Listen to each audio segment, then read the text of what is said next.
So, Joker Folie has been out for a while now, and I've been hearing things about that make me sick. The best critic of the movie has been the Despot of Antrim, who did an in-depth video discussing all of its flaws. Check it out if you want to know more, but I want to focus on the biggest turn-off the movie has: disdain for its fans. Now, before I discuss this, I need to make something crystal clear. I did not like the original. Looking back, I can actually see a lot of value in what it was trying to say, but when it came out, an upstart teen, was expecting a proper Joker backstory.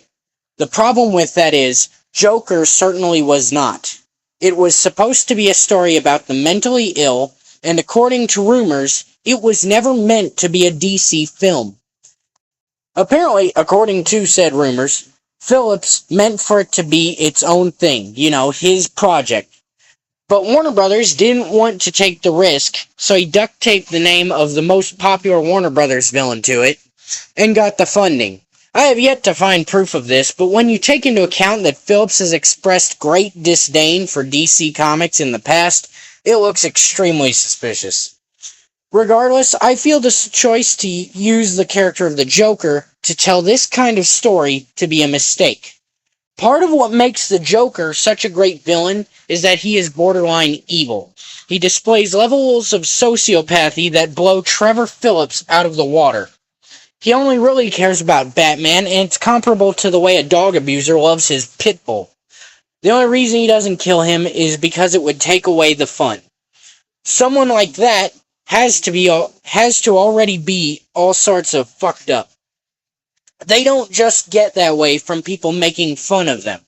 A much better villain to be driven to moral insanity by society would be the ventriloquist. He's a great character for that kind of story, but he's a B-list villain, so who really cares, huh? The other better character choices would have been Two-Face, Harley Quinn, or maybe Scarecrow. That one's kind of an either-or. Now that I'm done ranting about how Joker could have been better, let's discuss the one thing that pisses me off more. So what's worse than bad media?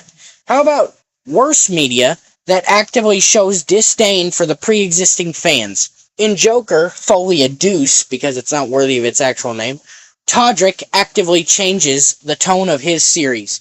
Now, instead of Arthur being somebody we're supposed to feel somewhat sympathetic for, albeit upset with, now we're supposed to full-on hate him. I didn't watch this movie because I refuse to give Toddler Philip my money, but I've watched the ending, and it's not what the fans deserved at all. First off, Harley Gaga breaks it off with Artie for denouncing the Joker, essentially saying, "How could you lie like that? What are you, a criminal?" Heck's sake, this is stupid. And at the very end, some dude who looks like discount Neil Patrick Harris stabs him in the stomach repeatedly and laughs as he falls down. And while the camera is focused on Arthur, you can see Neil Harvey Oswald make motions with the knife indicating he's carving a Heath Ledger grin. Seriously, Phillipster, why the hell are you doing this? Keep this man from writing more films, because the end doesn't have this tone of, "It's sad that this happens." No, it feels like the movie is saying, "You get what you deserve." Hell, Harris Ledger literally says this as he stabs Arthur.